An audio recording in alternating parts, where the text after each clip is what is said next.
Hey everyone, today we're going to show you how to transfer money online using XE. So it's one of the easiest ways to send funds internationally. And in this video, we're going to break it down step by step. So first, you're going to have to log into your XE account on their website or even from their mobile app. So if you don't have an account yet, you can also sign up. It's completely free and only takes a few minutes. So once you're logged in, simply head over to the send money section. So this is where you will then be able to set up your transfer. So you need to enter the recipient's full name, their bank details, and the currency you're sending. So XE supports tons of currencies, so you can usually send money almost anywhere in the world. So next, you're then going to have to input the amount of money you want to send.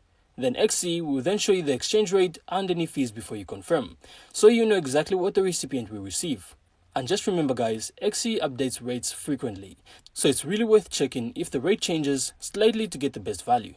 And after you reviewed everything, you can then hit confirm. So depending on your security settings, XE might also ask you to verify your identity with a code sent to your phone or email.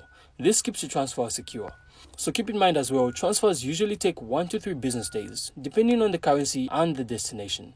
You can also track your transfer in your XE account, so you know exactly when it lands. So if you're sending money regularly, you can also save recipient details in your account, which makes future transactions way faster and hassle-free. So I really hope you found this insightful, and if you did, make sure to leave a like and of course subscribe. Then we'll see you on the next one.